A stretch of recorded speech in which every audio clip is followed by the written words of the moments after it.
All right, so whenever you're working on a simulation, it's a good idea to watch it to generate a flipbook. So to do that, if we come down here, it says render flipbook. Another thing I'm going to do, I don't want to simulate 240 frames. So we come down to the bottom left, we've got these global animation options. You can change your frames per second there. I'm going to leave it at 24.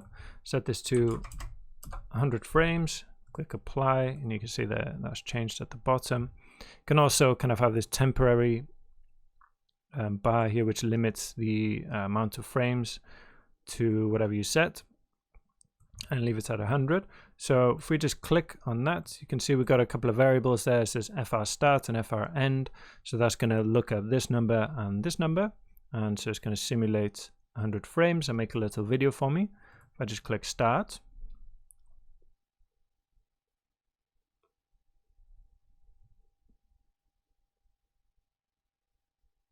Okay, so now we can, that's opened up this mplay or image viewer. You can search that on your computer as well if you want to watch renders or videos or whatever.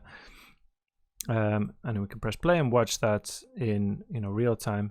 And then kind of, it's a good way, practice to do this, to analyze your simulations or animations and look for what you need to do. So one thing here, we can see the balls, they're kind of moving really slowly as if they're underwater or something. So we'll try to speed them up. Also, they're kind of a bit static when they land, so I want to add some bounce to them as well. So let's go back into my simulation, go into my bullet object, okay, and then bounce. I want to add some bounce to this, so I'm going to set this to 1. What else? It was running a bit slow, so this time scale, this is a really easy way of kind of slowing things down or speeding them up generally. So I'm just going to set this to 2. Okay, go into full screen here to get a bit of a better view. We don't need to set up a camera yet for this. You can just use your preview and then just click here. You can just click on that. You don't need to go into the settings.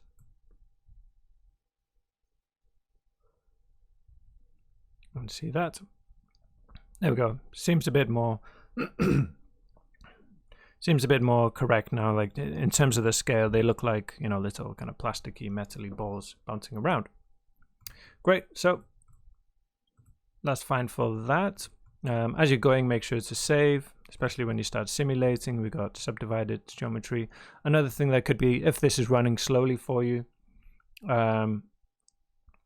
visualize it from here, okay, because unpacking can take time. Also, just turn off the subdivision. It will change the simulation a little bit, but not too much.